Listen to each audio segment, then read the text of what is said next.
ओम साई राम। मैं अनुभूति आप सभी लोगों का हार्दिक अभिनंदन करती हूँ साई अनुभूति चैनल में। और अनुभवों की श्रृंखला से एक बार फिर से बहुत प्यारा और अनोखा सा अनुभव लेकर आप सभी लोगों के समक्ष उपस्थित हुई हूँ। लेकिन उससे पहले चलिए सभी लोग मिलकर बाबा के नाम का जयकारा लगाते हैं। अनंत कोटि ब्रह्मांड नायक राजाधिराज योगी राज परम ब्रह्म श्री सचिदानंद सद्गुरु साईनाथ महाराज की जय। ओम साई राम।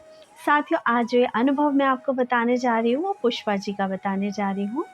पुष्पा जी का अनुभव जो आप सुनेंगे तो बहुत सारे लोग रिलेट कर पाएंगे, क्योंकि बहुत सारे लोगों के मन में एक विचार ज़रूर आता है जब कोई उपाय बताया जाता है। बहुत सारे लोग जो हमसे नए जुड़ते हैं उनके मन में ये विचार आता ही आता है कि बाबा ने तो कभी कोई उपाय बताए नहीं थे, है ना। ऐसा बहुत सारे लोगों के साथ हुआ है, होता आया है और होता रहेगा। लेकिन बाबा है ही ऐसे जो आपके मन के जो थॉट्स हैं उन्हें चेंज करते हैं। जब आप बाबा के रास्ते पे बढ़ते हो आगे, धीरे धीरे जिन चीज़ों को आपको लगता है कि ये जो सामने वाला जो ये कह रहा है या कर रहा है वो बेकार है, लेकिन फिर आप किसी परेशानी में आते हो, आप उस चीज़ को फॉलो करते हो, तब आपको समझ में आता है कि नहीं, इसने जो उस वक्त कहा था वो सही कहा था। तो चलिए शुरू करते हैं बाबा का प्यारा सा अनुभव।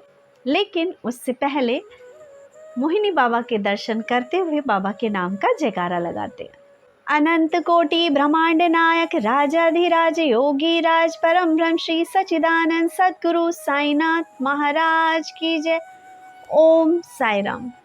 पुष्पा जी बताती हैं दीदी कि फोरम के माध्यम से जो भी अनुभव थे वो बताए जा रहे थे, तो मेरे मन में ना हमेशा से बस यही आता था कि बाबा, मैं आपकी पूजा तो करती ही हूँ और आप तो हमेशा मेरा साथ देते ही देते हो, तो बस आपकी पूजा करती हूँ, इतना काफ़ी है और मुझे ये नहीं करने हैं। ये कहती हैं दीदी। लेकिन अभी बीच में मैं काफ़ी परेशान हो गई थी और जो थोड़ी आर्थिक स्थिति है वो जिसे बोलेंगे दीदी, ये तो मैं नहीं कहूँगी कि हमारी आर्थिक स्थिति बेकार है, लेकिन मैं इतना ज़रूर कहूँगी क्योंकि बच्चों के स्कूल्स हैं, ट्यूशन फ़ीस है और ऊपर नीचे के खर्चे होने की वजह से कहीं न कहीं हाथ तंग हो रहा था। ये कहती हैं दीदी कि मैं अपने हस्बैंड को बहुत सपोर्ट करती हूँ और कभी भी ऐसी अप एंड डाउन की स्थिति में यदि मेरे हस्बैंड ने कभी मेरा जेवर यदि गिरवी रखा है तो मेरे मन में कभी भी ऐसा नहीं आया और मैंने कभी उनसे ये नहीं कहा कि आप मेरा जेवर क्यों ले रहे हो। दीदी, मेरा मानना यह है कि मेरा असली गहना तो मेरे हस्बैंड ही हैं और हमेशा मैंने सपोर्ट किया है, क्योंकि हमारा घर चलाने वाला हमारा हस्बैंड ही है जो सारा घर की देख रेख करते हैं। तो कहीं ना कहीं जब उन्हें ऐसा लगता है तो अगर मैं सपोर्ट कर देती हूँ तो कुछ गलत नहीं है। ये कहती हैं दीदी कि ऐसे ही बहुत जो था हाथ तंग हो रहा था। आपके फोरम के माध्यम से कष्ट निवारण मंत्र और लक्ष्मी कृपा प्राप्ति मंत्र बताया जा रहा है, उसको मैंने कंटिन्यूअसली किया। कष्ट निवारण मंत्र और लक्ष्मी कृपा प्राप्ति मंत्र आज मुझे कंठस्थ हो गए। इनका लक्ष्मी कृपा प्राप्ति मंत्र से बाबा ने जो हाथ थामा है उसके थ्रू इन्होंने यही कहा कि दीदी, जो स्थिति मेरी बहुत ऐसी हो जाती थी कि पर्स खाली हो जाता था, लेकिन बाबा की कृपा से आज पर्स खाली होने की नौबत नहीं आ रही है और बाबा मेरा जो है घर में बरकत ला रहे हैं। ये कहती हैं दीदी कि एक दिन अभी कुछ हफ्तों पहले ही एक पराठे वाला उपाय बताया गया था। मैं काफ़ी परेशान थी जब ये वाला उपाय बताया जा रहा था अनिल भैया के द्वारा, तो मैंने कहा कि आज तक मैंने नहीं किया कोई भी बताया हुआ उपाय, लेकिन मैं ये ज़रूर करूँगी, बाबा प्लीज़ मेरी सुन लेना। ये कहती हैं दीदी कि बाबा के लिए अनिल भैया ने कहा था कि आज बाबा को ना आप मिर्ची कूट कर ना पराठा बना के देना और बाबा से अपनी इच्छा रख देना। ये कहते हैं क्योंकि मैं बहुत परेशान थी तो मैंने कहा मैं ये उपाय करती हूँ और मैंने बाबा के लिए मिर्ची वाला पराठा बनाया। ये कहती हैं कि दीदी कि लेकिन क्योंकि शायद नेटवर्क थोड़ा सही नहीं था या कोई प्रॉब्लम थी, तो प्रॉपर मुझे सुनाई नहीं दिया। लेकिन हाँ, मुझे इतना समझ में आया कि मिर्ची वाला पराठा आज बाबा को खिलाना है। तो ये कहती हैं कि दीदी मैंने प्योर मिर्ची का तो नहीं, उसमें आलू का स्टफ़ करके एक अच्छे से मिर्ची डाल के पराठा बनाया और बाबा को भोग लगाया। और बाबा से बोला, बाबा देखो मैंने कभी आपसे कुछ नहीं मांगा और मैंने कुछ नहीं कहा, आप सब कुछ तो देते ही हो, आप सब कुछ करते हो, लेकिन बाबा इस वक्त मैं बहुत परेशान हूँ, प्लीज़ हमारी मदद करो। और हमारी मदद ऐसे करो बाबा कि मुझे किसी से ना मांगने की नौबत ना आए और हमारा जो पैसा हो हमारा अपना ही हो। ये कहती हैं दीदी कि मैंने अभी बाबा को दोपहर में ये पराठा खिलाया ही था। शाम के वक्त मेरे हस्बैंड आते हैं और मुझे कहते हैं कि जो हमारी जो ज़मीन है उसका काफ़ी टाइम से हम सौदा करने की सोच रहे थे, लेकिन लोग देखने तो आते थे लेकिन बात नहीं बन पा रही थी। लेकिन उस दिन मेरे हस्बैंड शाम को आते हैं और कहते हैं कि हमारी जो वो ज़मीन है वो गवर्नमेंट के अंडर में आ रही है, वहाँ से कोई रास्ता निकलना है, तो उसके लिए ना आज मीटिंग है। ये कहती हैं कि उन्होंने बोला कि उनको उस मीटिंग को अटेंड करना है। ये कहती हैं अच्छा, और इन्होंने बाबा के सामने यही बोला कि बाबा देखो हर बार जो सौदा होता है वो ऐसे ही रह जाता है, लेकिन इस बार साईं आप सुन लेना। और इन्होंने बादशाहपुर वाले बाबा से यही अरदास लगाई कि मतलब जब हम कोई उपाय करते हैं तो हमारे मन में हमेशा इच्छा होती है ना कि बाबा मैंने ये वाली इच्छा रखी है इस उपाय में और मेरा ये काम हो। तो सेम ऐसी ही थॉट इस वक्त इनके मन में चल रही थी। ये कहती हैं कि दीदी मेरे बच्चे का ना इस बार 10th है, तो हम दिसंबर के टाइम पे तो जा नहीं पाएंगे, तो इस वक्त जो मार्च की छुट्टी पड़ी थी तो हमने सोचा कि हम लोग इसी बीच घूम आते हैं। तो ये कहती हैं कि हम कहीं नहीं गए दीदी, बस हमें बाबा से मिलना था और हम शिरडी होकर आए। एक ही दिन के लिए गए थे और हम शिरडी गए। ये कहती हैं दीदी कि जब हम वहाँ से वापस आए तो बाबा ने हमारी सुन ली थी और हमें वापस आते के साथ ही 14 लाख रुपए मिले। ये कहती हैं दीदी कि मेरे जेठ जी भी हैं और दोनों भाइयों को जो अमाउंट है वो 7.5 लाख रुपए मिल गए, यानी कि हमारे हाथ में टोटल 14 लाख रुपए आते हैं। ये कहती हैं दीदी बाबा को मैंने थैंक्स कहा, बादशाहपुर वाले बाबा को थैंक्स कहा और मेरे मन में एक विचार था कि मैं बाबा का भोग लगाना चाहती हूँ। ये कहती है दीदी मैं ना जो भी काम करती हूँ ना तो बाबा से पूछ के बाबा के आगे पर्ची डाल कर करती हूँ। ये कहते हैं दीदी मैंने 5100, 2100, 1100 की पर्ची डाली बाबा के आगे। कहती हैं और जो बाबा ने एक्सेप्ट किया वो 751 यानी 751 रुपये का अमाउंट पे बाबा का यस आया और मैंने तुरंत ही वो अमाउंट आपको ट्रांसफ़र किया बादशाहपुर वाले बाबा को भोग लगाने के लिए। ये कहती हैं दीदी ये चीज़ मुझे उस वक्त समझ नहीं आई कि 751 ही क्यों आया था। जो भोग का था ये इन्होंने पहले मुझे जो अमाउंट था वो भेजा था और मैंने क्वेश्चन भी किया था ये किस चीज़ का और मतलब 751 ही क्यों, मेरा ये क्वेश्चन इनसे ज़रूर था जो कि मैंने इन्हें मैसेज में भेजा था। तो इन्होंने बस लिख के भेजा था कि दीदी बस यूँ ही, इन्होंने तब तक मुझे अनुभव नहीं बताया था।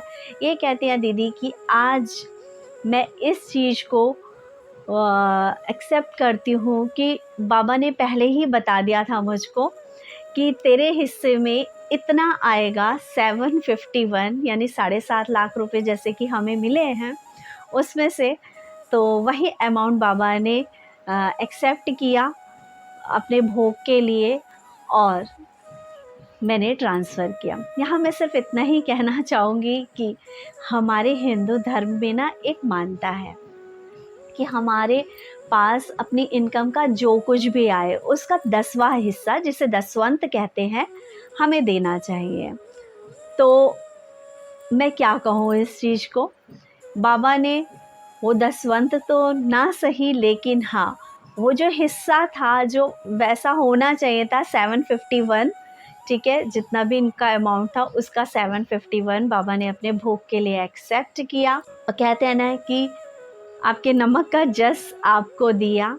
आप उस वक्त आर्थिक स्थिति से जूझ रही थी, काफ़ी परेशान थी, बाबा ने थोड़ा आपको सपोर्ट करवाया और बाबा से यही प्रार्थना करते हैं कि हमारी जो और भी प्रॉपर्टी है बाबा वो भी सेल हो और उनका भी इनको अच्छा अमाउंट मिले, ताकि बच्चों की पढ़ाई और एजुकेशन में जो भी खर्चा हो रहा है वो ये आराम से कर सकें। यहाँ पे मैं ये चीज़ ज़रूर कहूँगी कि देखो, ज़मीन एक ऐसी चीज़ है पुष्पा जी कि वो बहुत जल्दी से नहीं बनती है।